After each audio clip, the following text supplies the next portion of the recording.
Cover 3 Tailgate.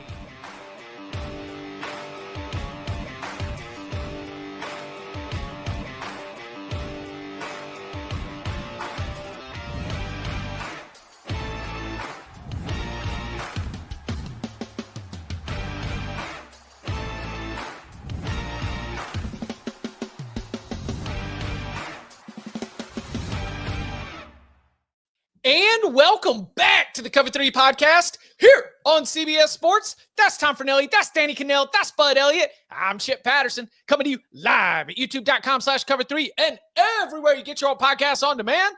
Thanks for hanging out. Smash that subscribe. Smash that like and come and join us in the chat, a.k.a. the Cover 3 Tailgate, where Andrew at 9:33 a.m. Eastern Time. There was already a lot of chatter going on. Everybody's talking combine, talking about the ACC Florida State Clemson settlement. We'll get to that in just a little bit. But Andrew had a combine question for everyone, but especially for Danny. Andrew says, how much does quarterbacks' hand sizes really matter? Did you guys see? I think there was a stat. Somebody have to check me on this one, that every starting quarterback in the NFL had over 9-inch hands. Like, I don't think there was one outlier. It doesn't bother me that much, but it's more of a confirmation bias thing. Like, if you see a quarterback you like, you just kind of want to see it. But I think it's more glaring, obviously, if you have had ball control issues, if you fumbled, like that's to me when it's like, uh-oh, he fumbled a lot and he has little hands. Like, maybe that's the problem. That could be it. And I did want to answer the question, too, about the Milrose hand size. Yeah, he said it. Oh, yeah, here you go. Please talk about how Jalen Milrose's hands grew a half-inch in 4 weeks.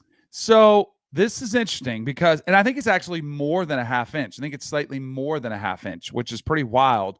So this is something I learned about. I wish I had learned this earlier, but I think I was 9 3/8. So I think I was pretty solid. Didn't have any issues to worry about. But Kenny Pickett brought this to my attention when he was coming out. That quarterbacks specifically, because it has become such a thing, will actually go see like massage therapists that will massage their hands like every day. Kenny Pickett said he slept in a splint to try to gain length. And so basically the way they measure it is from here, from your thumb to your pinky, like to the 2 points. And so it's like a split. If you can do a split, if you can split it wider where it's more parallel, like it's almost a line, it gains length.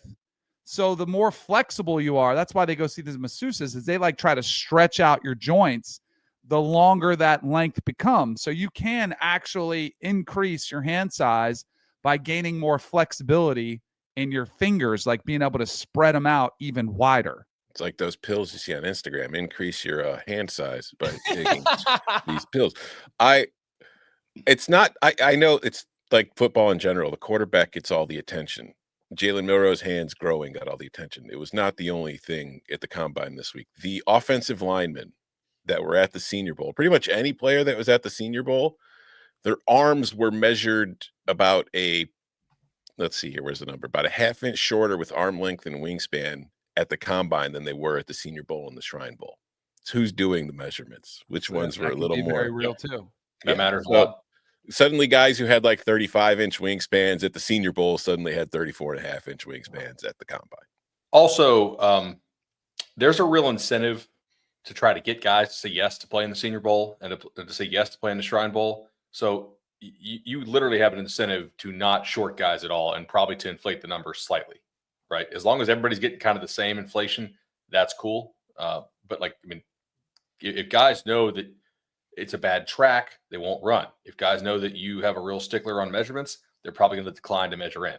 So there is a business aspect of inflating numbers for sure.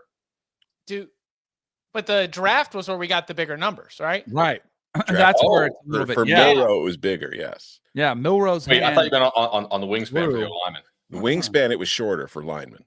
Right. Right. Okay. So they Milrose did hands. not get the shoulder massages that they needed to No, get to make no. sure that they were Exactly. fully stretched out. That's You know, Indianapolis. It can get your it muscles was get a little colder. bit tighter. It's Like colder. Mobile was warmer, so you kind of shrink a little bit in Indianapolis. Shrinkage. It's something we all deal with. It's something that we all And deal with. I'm sure most of our listeners know as well, because they've been listening to us talk about it and they've been following the combine for years.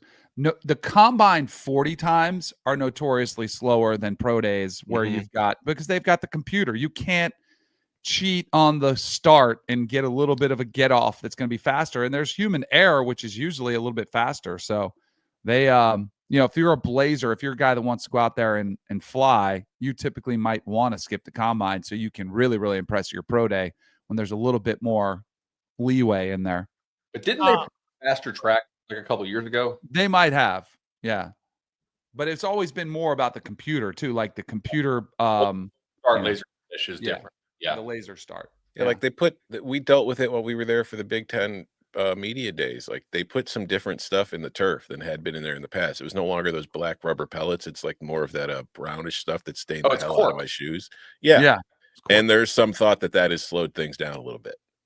Like even in just the general workouts that they're doing, like when you're out there running routes. Just in general, maybe because, and this is, I'm not a scientist, but maybe rubber's a little bouncier than the cork.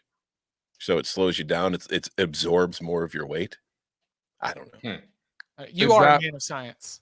That's what I want to hear Isaiah Bond come out and say, damn it, I would have had a 4-1, but it was the stupid cork that's new that I didn't know about. Oh, sorry. People are saying the Big Ten one is not cork, but coconut husks. There we go. Whoa, even better. Whatever it is, it ruined my shoes. Yeah, it did stain them. Well, we were happy to be there. We'll be looking forward to continuing to bring you coverage from Big Ten Media Days, wherever it may be. Wherever it may be. But I'm fully committed to continuing to cover Big Ten Media Days this year. Yeah, 100%. We will get to much more of our NFL Draft Combine takeaways here in just a little bit, but actually a little bit of news that just came across our desk in the moments before we were getting ready. Our good friend Corey mentioned it right before we got started. That seems the ACC deal is coming full circle, with Notre Dame playing more games against Florida State Clemson to help ensure they will reach the Max of Brand initiative. And that is true, because whether it is Pete Thamel, whether it is Ross Dellinger, we have multiple reports across multiple outlets that Florida State and Clemson will vote on Tuesday on an agreement that would ultimately result in the settlement of 4 ongoing lawsuits in 3 different states. That is going to be the continuation of the discussion that we had already heard from some of the reporting, that this would be a new revenue distribution model. According to Pete Thamel, 40% of the TV money is going to go to the ACC legacy schools. Because remember, when you added Stanford, Cal, and SMU, they all came in at a discounted rate. Stanford and Cal discounted, SMU straight up, we'll say, we're good. We're not going to take any money. 60%, though, of revenue distribution is going to be given out based on a ratings formula that encompasses the last 5 years. The top earners in the ACC, according to ESPN, could net more than $15 million, while some schools will see a net deduction in annual payout of about $7 million. And then this is the big one for Florida State and Clemson to get them to the table. The exit fee is expected to drop below $100 million once we get to 2030. That's what everyone's looked at. So but does this line up with what you were sort of hearing in terms of what Florida State and maybe Clemson and others were looking for in terms of something that would get them to the table to start really talking seriously about a settlement? Yeah, Chip, I think you phrased that in the right way. This is not what Florida State and Clemson wanted overall, but it is way better than what they would have received had they not filed the lawsuits. And it is relatively close to what their initial ask was from the league and the other league members like 2 years ago. It's like, hey, the teams that carry the conference in terms of the ratings, which is what the TV contracts are based off of. Time slot champs. Right. Like, can they be, maybe actually compensated close to what their value is? And the way I read this and the way that it was told to me is like, if you hit all the incentives, you are pretty close-ish to an SEC team. Now, in terms of money. Now, I think that's what the SEC teams like we're making. I don't know if it's going to be close in the next 4 years to what they probably will get to, but at least you're not getting buried right now if you handle your business, which obviously FSU did not do last year. Clemson did.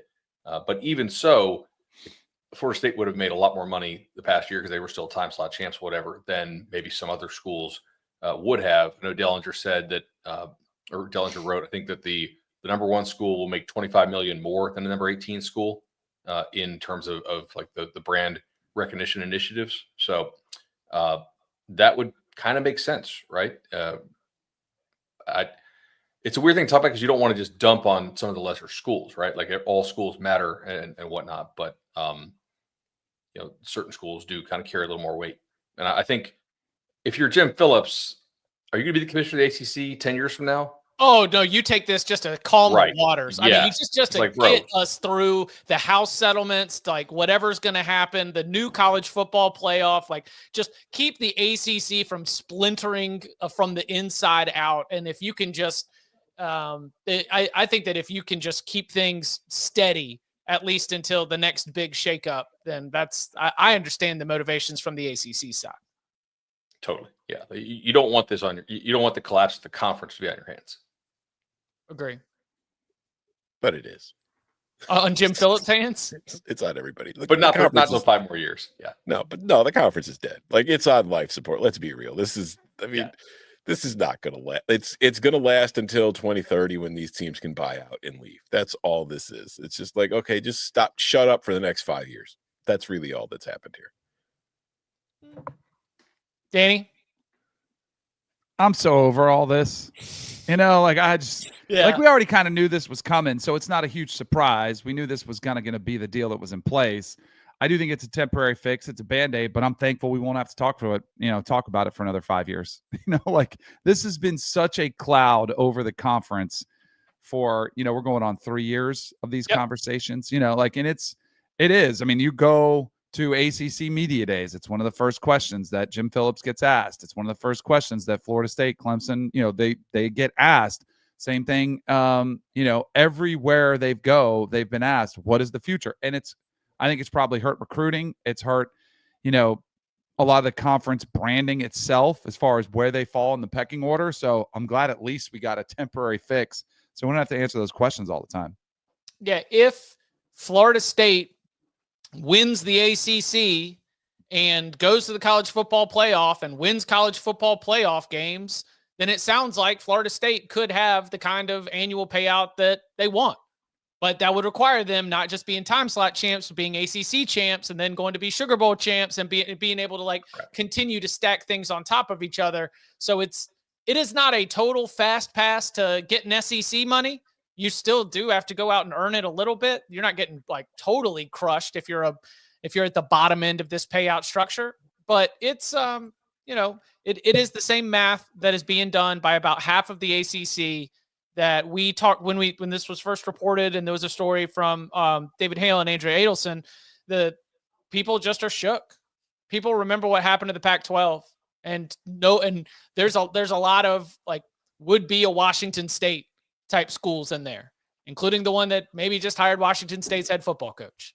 And it's we don't want to be the Washington State in this. And so I think that that's probably a motivating factor into why you're willing to give up a little bit of your pie. I think a new ACC football tradition should be at the conclusion of every game. The two athletic directors meet at midfield, and the losing athletic director cuts a check for $500,000 and gives it to the winner. Briefcase, dude. You can't be a check. It's got to be like WWE style at the top of the ladder. So then they could take the title. It's just worth more. Take that from the SEC. So there's no reason to think this won't get voted in and passed, right? So Tuesday is when they're expected to vote on it. Again, this story just hit about 10 minutes before we got started. That I would expect that Tuesday is going to be a rubber stamping. How about this? Not to go full behind the curtain, even this early in the show. If every one of these reporters all got the exact same information at the exact same time, it does feel like this one's pretty buttoned up at this point, right? You would think. Yeah, we'll see. Yeah, but lots of things seem buttoned up lately that just suddenly go to shit. Hey, It be like that sometimes. It do be like that. All right. Coming up on the other side, we put a bow on the coaching carousel. I'm so sorry. It's not. Our great national crisis continues. College football, just driving them out.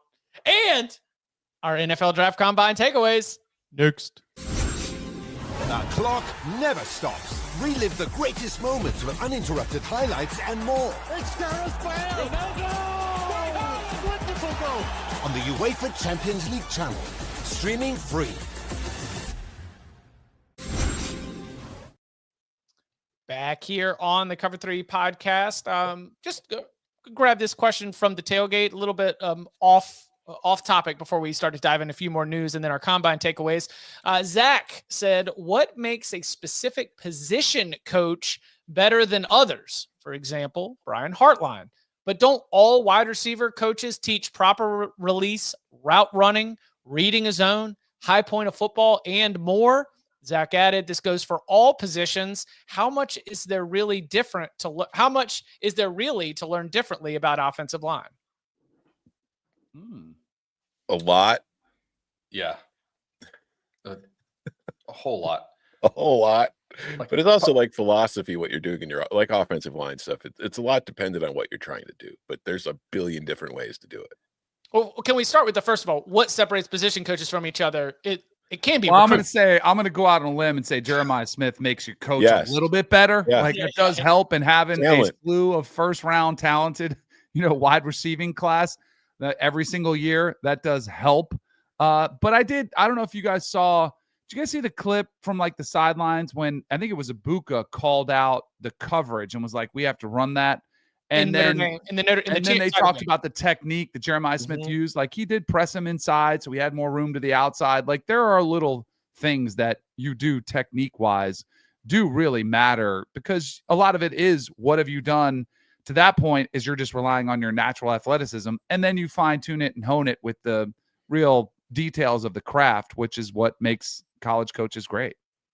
I mean, yeah, I think a lot of it is you may know what it's supposed to look like or what you think it's supposed to look like, but what is it supposed to look like for each player?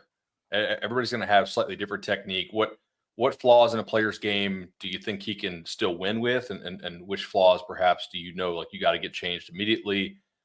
Understanding like how one aspect of technique might impact another aspect of technique. Like if we're changing your stance, do we also need to change how we're using our hands in our release, or are we just changing the stance, right? Like how does that fit in just specifically for a receiver here? There's a lot of different things that you can do with different types of receivers. So understanding your players' skills and limitations, I think from like a physio perspective is pretty important.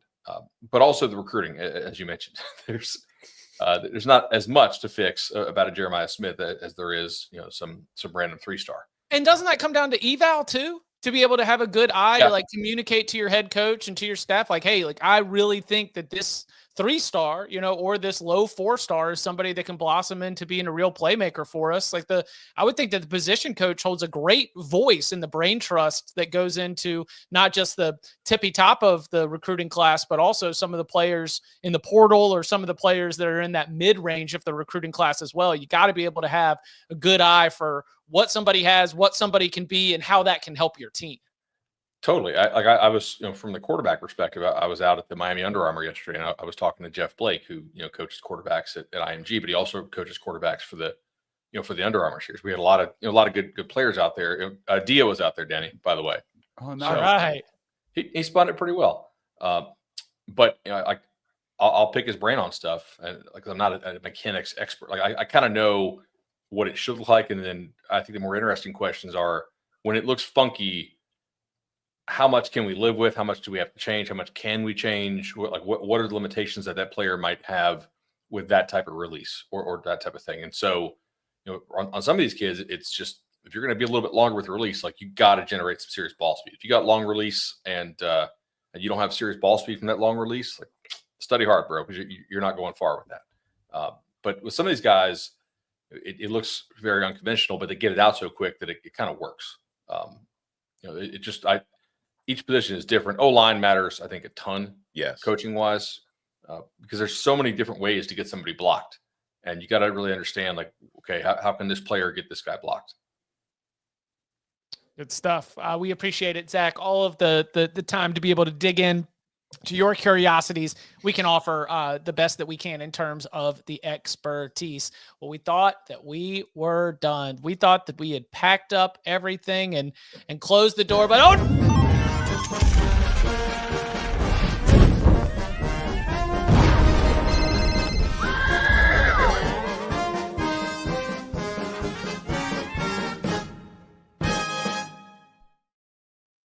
now I'm being a little cheeky here. We're not going to make a huge deal out of this. We're probably not going to hit 8 to 9 minutes on the Bowling Green coaching outlook. And I'm not going to go Chicken Little and say this is the end of college football just because somebody decided that they didn't want to be the head coach at Bowling Green so that they could go join, I don't know, the Philadelphia Eagles organization. But yes, Scott Loeffler is going to be out as Bowling Green's head coach, a position that he had held since 2019. He will be the new quarterbacks coach, leading Jalen Hurts and the rest of that room for the reigning Super Bowl champion Philadelphia Eagles.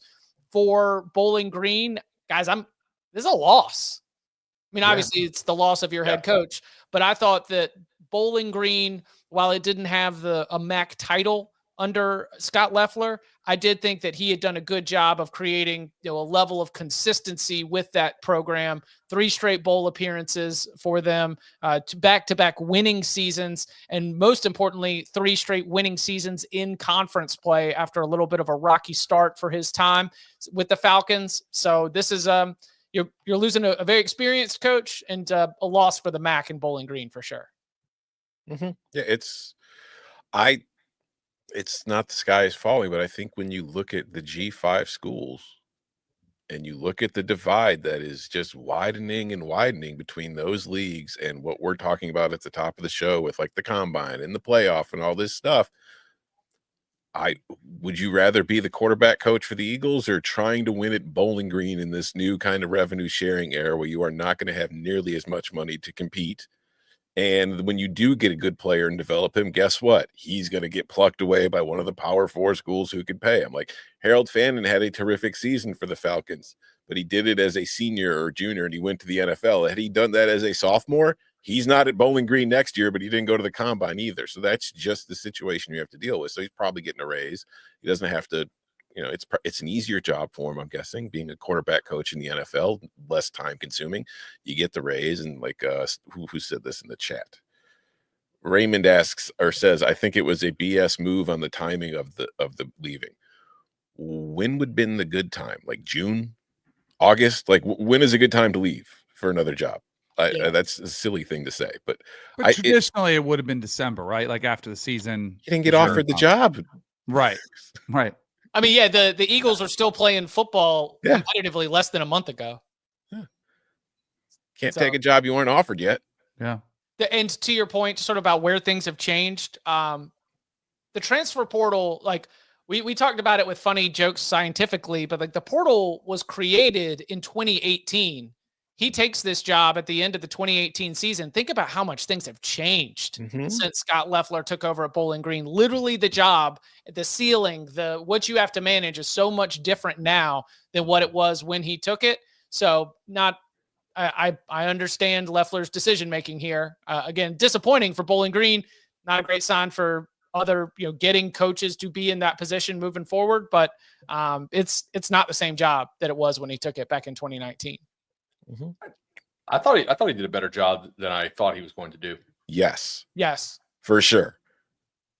Coming off like what was it, Auburn, where he was at, and Virginia Tech. It was an unspectacular Virginia Tech run in late Beamer years where they're like struggling to make the bowl game and continue the postseason streak.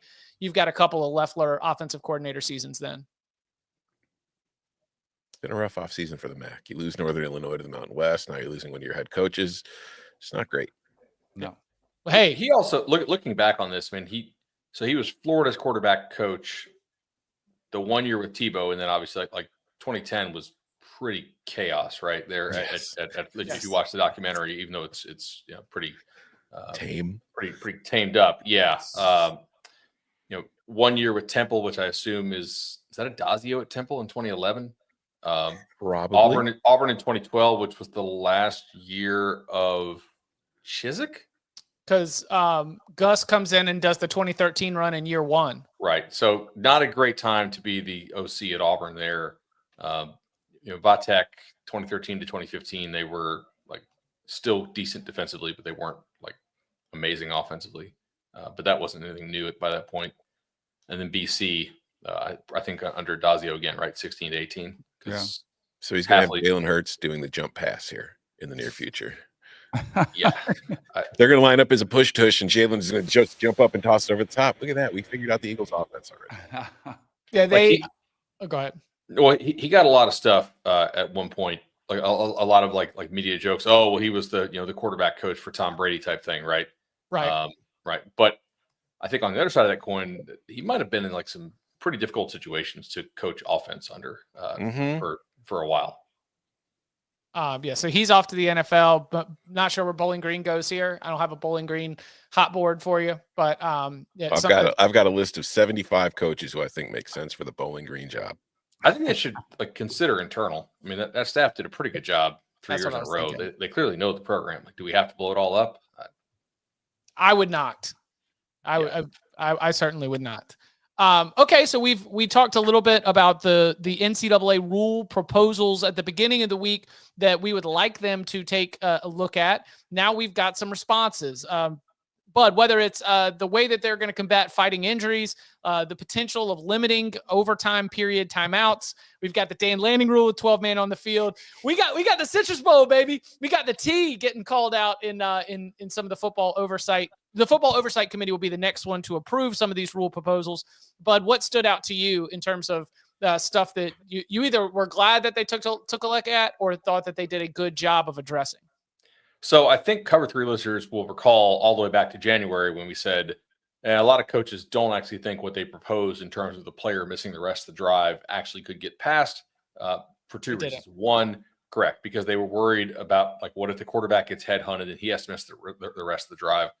And 2, there's kind of the legality aspect here with liability. With what if you have a rule that is so punitive that the player refuses to leave the field, but he has like a heart thing going on or a head thing and he drops dead. And then you got like, first of all, a tragedy. Second of all, nice lawsuit on your hands. Third of all, kind of a PR nightmare. So that's the actual logical solution. If you really wanted to put a stop to this, I'm interested to see how much we can curb the behavior with what they did propose, the Rules Committee, which is you have to burn a timeout if a player goes down and needs help off after the ball has been spotted for play, which I think is probably it's a step in the right direction. It's sensible. The size of the step, I'm not sure.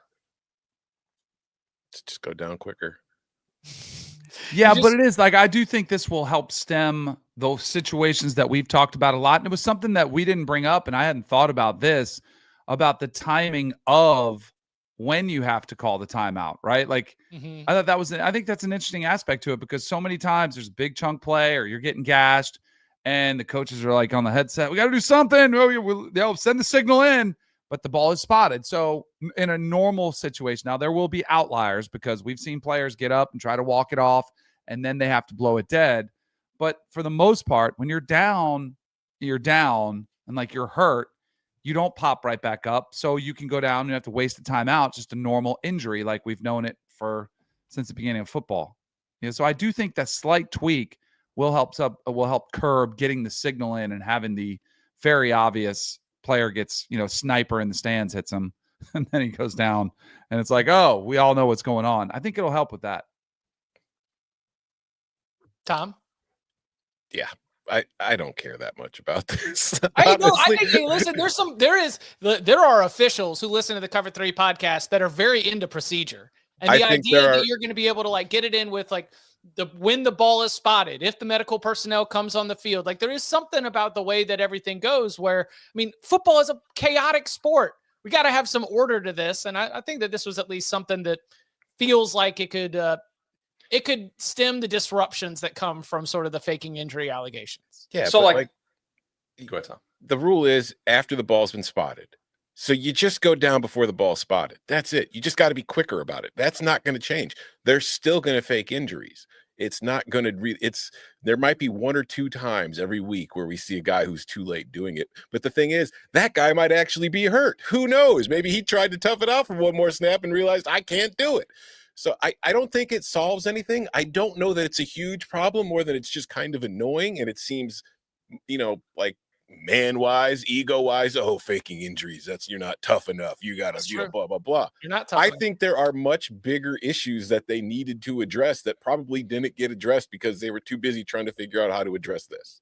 I have thought of a really helpful reminder that I would teach my players. Okay. It's a rhyme time. First down, go down, right? If it's a first down, you go down. Yeah. Don't wait.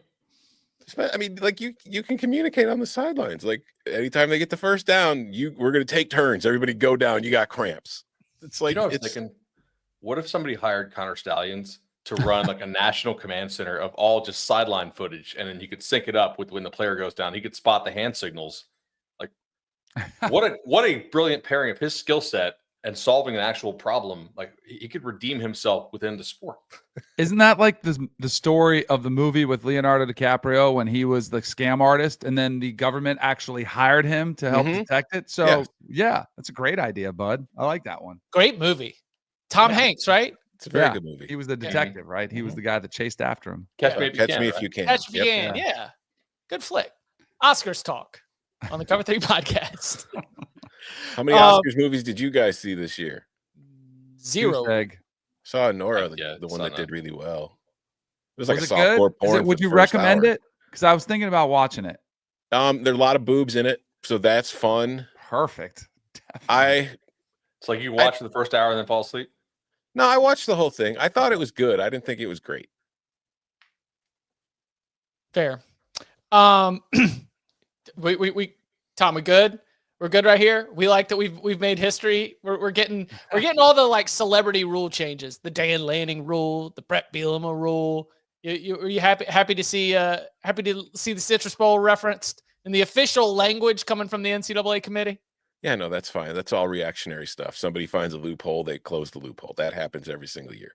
The bigger stuff to me was the replay where they're getting rid of like confirmed, where it's just going to be upheld or overturned now, which I think kind of accomplishes what I was hoping that they would do, in that now that you're getting rid of the language of confirmed, it could allow them to do what we saw them do like at the end of the Virginia Tech Miami game, whereas it's like, all right, it wasn't what the call was. There's no actual conclusive evidence, but we're just trying to get the play right without having to deal with that kind of language. So to me, that is the biggest change that they have made. And I think will actually have real impacts on the football game, not some guy getting a cramp and going down for 20 seconds. So are you pairing this with a we don't know signal on the field? No, I wish they would do that. Like, I think that would ultimately be the best case, but I think we're getting kind of a compromise, which maybe will allow them to work toward that if this goes well. I don't know. We'll see. But you know what it'll allow them to do? To give the best call they can make.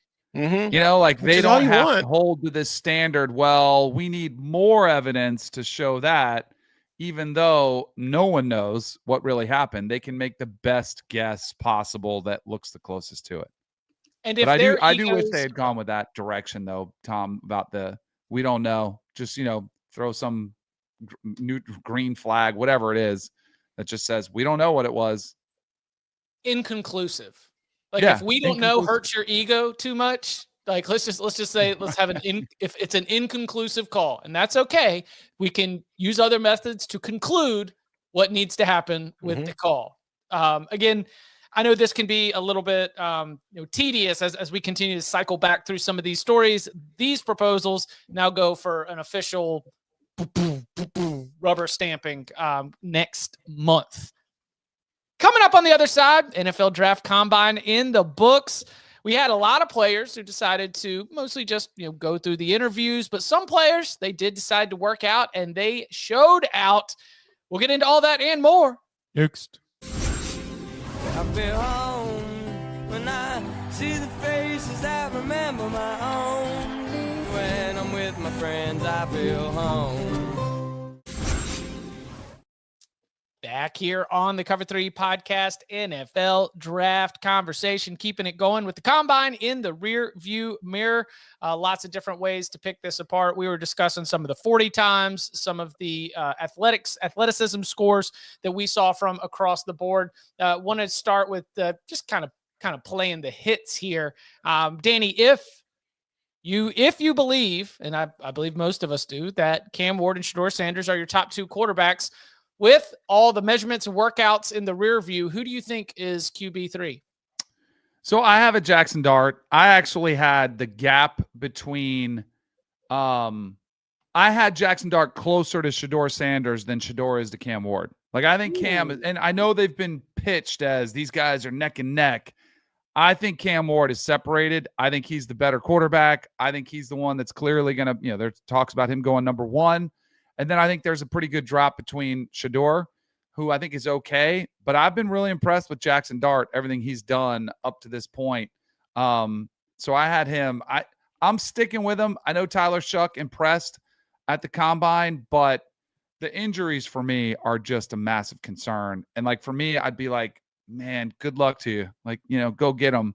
But it's a game that you have to be able to play. And he has not been able to stay healthy anywhere he's been along the road. When he is, he could absolutely wow you. And like, again, I think it's all relative. If you're talking about a 4th, 5th round pick, sure, why not? We'll take a flyer. But when you're talking about closing that gap to QB3, which could be potentially late first round, I still think Jackson Dart's the only guy I would consider taking late first round. I think Tyler Shuck is the one who has more plausible starter upside due to the physical tools. You watch him throw, and I know it was just NFL Network, but I think the ball comes off his hand differently than it does the rest of those guys. And it's very helpful to have that setting where you can stack guys back to back to back. You're like, oh, okay, like that velocity is different. Even if you don't have mile an hour numbers, like that velocity just looks different. The way he has to load up and throw with his entire body as opposed to just being able to flick it. Like that, those are potential differentiating factors in the NFL, as Danny can tell you. Like the ability to just get it out quick without having to load up into it is pretty huge. I don't hate Dart, obviously. I agree. It's Cam, pretty big drop off to everybody else. I think Shedeur will be a starter, but I think Shuck's my 3. What? How about that athleticism score, Tom? I was very surprised to see Tyler Shuck running that fast. Like, I mean, you knew he was a good prospect coming out of high school, so you knew that there was an athlete in there, but I did not think he was going to run a 4.6. I was pretty surprised by it. He had the excellent broad jump. I think he had a good combine. I think he certainly helped his case. He's still not my QB3, though. My QB3 is Kyle McCord. Has been, will be, that's not going to change. I just think that arm-wise and all that other stuff, yeah, Kyle McCord had a terrible game against Pitt. He has bad moments, but every single one of these guys has terrible games and bad moments because there is no surefire, no doubt QB in this class. But I just think size and traits-wise, Kyle McCord is my QB3. He's my QB 3rd round. McCord. And I probably would rather, if you said you have to, Jackson Dart's on the board, but he's going to be gone if you don't get him at 29 in the first round, I would say I'll take Kyle McCord in the 3rd round all day long. Like, I would rather have that risk reward. Yeah. Yeah. Do you guys buy the Jackson Dart first round stuff? Like you think it's going to happen? I think it can happen because that's just how things work with quarterbacks. I don't know that it will. There's so many. It's hard to know. We won't know until closer to draft time, but there's not a lot of teams, I feel like, towards the back of the draft who are going to be looking to take a quarterback. And I sure as hell don't see Jackson Dart going in like the top 10. But I like him better than, and I was very against the pick at the time, and people said he was going to be a top 5 pick, was Will Levis. I like him way better than Will Levis coming out of Kentucky. And I thought Will Levis would he go first pick in the 2nd round? Mm-hmm. So if you're comparing it to that, I'd be like, yeah, I'm okay if Jackson Dart got taken ahead of that. To kind of throw this to college for a second, Ole Miss had 11 players invited to the combine. They might have a first-round quarterback, and they failed to make the playoff. Yep. Yeah. That's wild. And Kyle McCord goes, to Syracuse, leads the country in passing, and has a 10-win season when I'm going to guess they don't have as many players. we will get into that. Especially, we need to reach out to Bill. Bill Connolly recently released his returning production numbers, and Ole Miss is a yikes right now. Last year was an all-in year, and we get to see that with the 11 players in the combine. Who stood out? Like, who are some players that you think really helped themselves at the combine? Yeah, there were a bunch. Running. Yeah. How about Amarion Hampton and Bashal Tootin? A couple ACC running backs right there. I know Tootin runs the 4.3 something. But I think they were already kind of high. They were. If you watch AC ball, you know Tootin is scooting. Yeah, that's right. But like, we talked about it last week when we were talking about guys we thought would run fast the 40s. Tootin's the guy I brought up. Like, I don't think he did anything that really shocked anybody at the combine. I think Hampton and Tootin were already rated high after the Ashton Genty thing. I think they were in that kind of Caleb Johnson second tier area. Okay, and they maybe then only solidified that spot that they were good. If once Genty goes off the board, then the conversation goes to them. What about for wide receivers? Both Iowa State guys, Higgins and Noel, were good. Yeah, for sure. I think both of those guys had excellent combines. This is just separate though. It always amuses me during combine weekend watching the NFL guys discover these college players. Like, oh, look out for this guy. He's a real sleeper. And it's like, he played 50 games in his career and has over 3,500 receiving yards. Everybody knows who he is already. Just because you weren't watching doesn't mean you didn't. Yeah. Higgins and Noel were both 1,000-yard receivers this past season for Iowa State. But I think they played for the Big 12 title. They both had great combines. I think as far as guys who truly helped themselves, maybe is like increasing their draft stock. I think Missouri tackle Armand Membu might be the first tackle taken in the draft now after what happened at the combine. So I think that's somebody who had a huge weekend. I think also Arkansas's Landon Jackson, I think, had a very good weekend. And now he's kind of somebody who I think could end up sneaking into the first round. And then I would say guys like Malachi Starks is still my favorite safety, but he didn't have a great combine. But I still think as far as playing football, he's the better football player. But Nick Amanwari from South Carolina just had ridiculous numbers. So he might have been MVP of the combine. Yeah. When it's all said and done, the amount of buzz that he had coming out. Membo was phenomenal. 4.91 at 332. Does make you think about Jordan Davis, who's there's an outlier in there, 4.78 at 341. Because Membo just came in second. And there's a bunch of 4.92, 4.93, they're right there. But Jordan Davis is 40 is absolutely absurd. But I'm with you on Membo. I love his. Did you hear him run?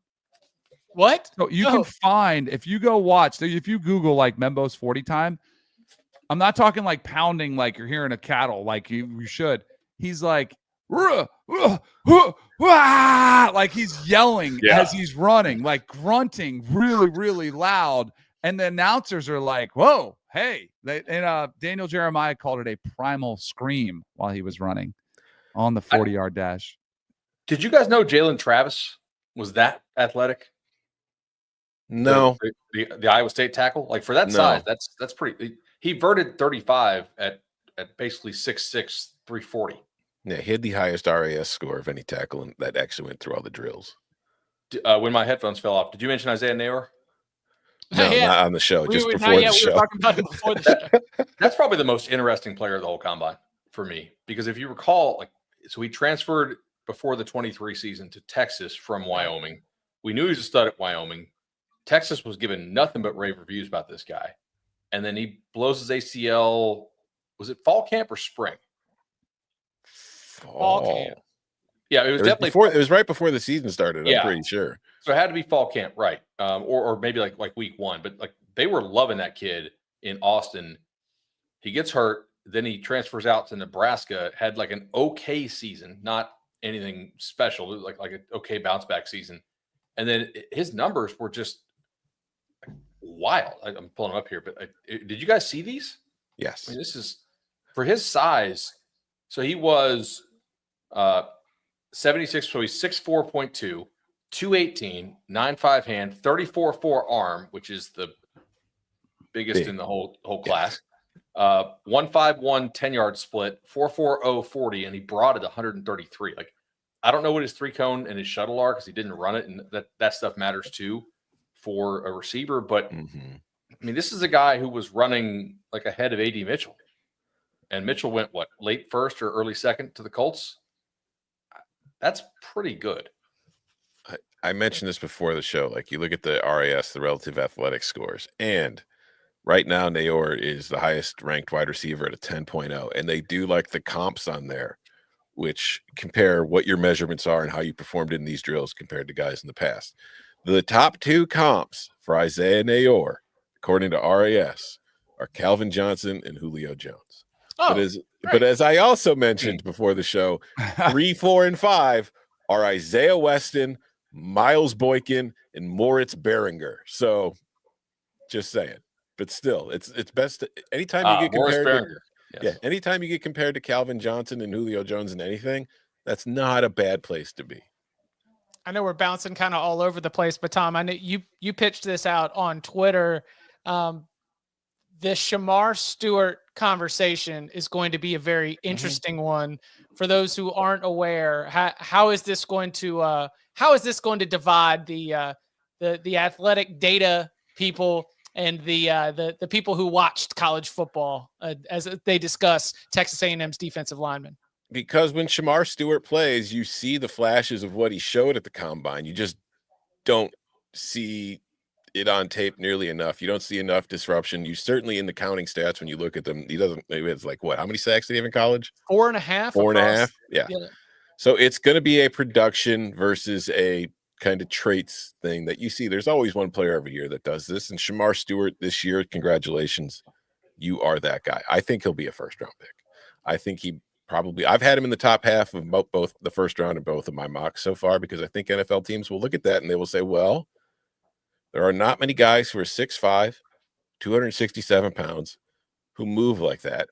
And if we get him into our room, we can develop him. Maybe they feel he didn't get developed at Texas A&M or well coached, because Texas A&M's had a lot of great athletes in the last few years under Jimbo Fisher and didn't really always translate to success on the field. But again, going back to the RAS comps, the top 3 for Shamar Stewart are Javon Curse, Myles Garrett. Oh, he's good. He went to Texas A&M too, by the way.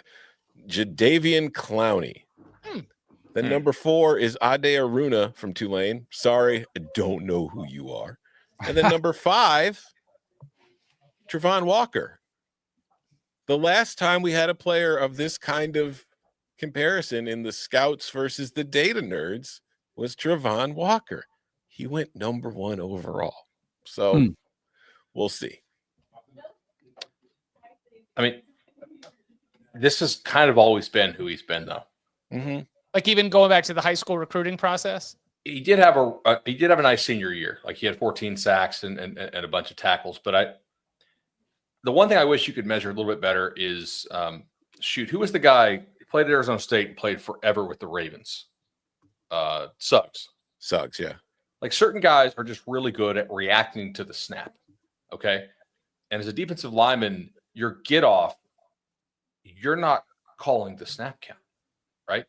You can anticipate it some, but you have to be able to react to the ball. There are certain guys who don't run as well, but they're like, whenever their brain tells their legs to fire, it's just a little bit quicker. And that matters a whole lot. Like, I don't think he plays to these times all the time. You could also tell me that A&M didn't use him correctly at times because they had him playing a lot more inside in an odd front type thing, which honestly, like, I don't know if that's a total misuse. I don't want to say like they screwed that up. He's super long. I don't think he has tremendous reactive quickness. I think he has great measurable skills in some of these drills, but he has always been a combine freak, like always. And like, I was just out at Miami Under Armour yesterday. I can remember very clearly, like 4 years ago, he was there. His testing numbers were nuts. But also, I think he was fairly raw in high school. There's a real chance that, like, I would take him in the first round because I think the upside is worth it to see if I can unlock it. But it's an upside play. I don't think he's an instant impact guy. Yeah, somebody will fall in love with him. Yeah. It only takes one. Who else? Who else stood out? What other names popped either for good or even surprises in terms of somebody who maybe did not test out? Those of you who've been listening to us for years and years and years, all the way back to the Barton Simmons days, RIP Barton, 24/7 Sports College Football Podcast. He would call these the Golden Dumbbell Awards. Come here with like a list of award winners for their great workouts, and we would also highlight the ones who fell a little bit short. So on either end of that, what stood out coming out of the combine? We talked about measurements at the start of the show. Michigan listed Mason Graham at 320. Do you know what he weighed in at the combine? 296. You got that Ozempic deal. I mean, I think this is one of those situations where the tape tells you everything you need to know, but even me, 296, kind of light. I don't know. That could impact. That could impact his grades. And then the other thing, that the arm length debate, I think that it gets into everybody talks about it and it becomes such a huge deal. So Will Campbell's arms aren't long enough to play tackle according to, the percentile. I think it was 7th percentile his arm length is, which I get. Like, having long arms certainly freaking helps when you have to play tackle because it keeps those guys off of you, especially when they're a lot quicker than you are. But you know who else had short arms? Not to the extent of Will Campbell. Penei Sewell sure hasn't seemed to hamper him much at the NFL level as far as playing tackle. But I do think Campbell will still get drafted early because I think teams would be happy to move him to guard if they have to and give him a shot at tackle. But I checked again, the RAS comps for Will Campbell at guard. Number 1 is Steve Hutchinson. I think most teams would take that guy if that's what they end up getting. So I think that he'll still be drafted early, but it'll be interesting to see how teams view his arms. And then somebody else, like I said earlier, Malachi Starks, I think his 40 was bad, what you would expect. But I just think Starks is somebody who it's when the play starts, you see the stuff he's capable of doing and how smart he is. That matters to me more than some of these measurements. The agility stuff on Starks was also poor. I think he cost himself money, and I still like the player. I think he'll be good, but I'm not taking a safety high just based on instincts. I want you to have instincts, and when those instincts fire and tell you to go, I want you to be able to go like that. I think he definitely lost money at the combine. Oh shoot, I had a big list. I'm also doing Pushing the Pile with Mike Renner at 1:00. You guys can check us out there too. We already said him. You know who? I'll Jahad Campbell. There you go. Okay. Yep. Like, I think solidified himself as maybe like the only linebacker who has a real like first round type chance. Like, he looks different than everybody else. I would also say this is somebody that stood out to me. Like, I've always impressed with him watching him. We talked about him all season, how important he was for this team, but seeing him perform at the combine, the most athletic man with a mullet and that body type that you have ever seen on the planet, Tate Ratledge had a terrific combine. So, and he's got huge hands. His hands are 10.38 inches, man. That guy, he's probably the best quarterback in the draft with hands that big. Right. Yeah. Tate Ratledge being a like surefire plug and play NFL starter makes perfect sense. Like, with everything that we saw, the importance that he had to Georgia this year in terms of the way that things went for that offensive line when he was out and how they were able to steady themselves a little bit when he came back in. It was a good Tate Ratledge weekend for sure among all those interior offensive linemen. It was a good Georgia weekend, which is a shock, I think, to everybody here. And I thought it was good for Texas as well. Jahdae Barron was really impressive. We mentioned Isaiah Bond. I mean, he didn't break the record, but he still ran 4.39, and like, it is pretty impressive. Yeah, exactly. You know who didn't do great? Who? Will Howard.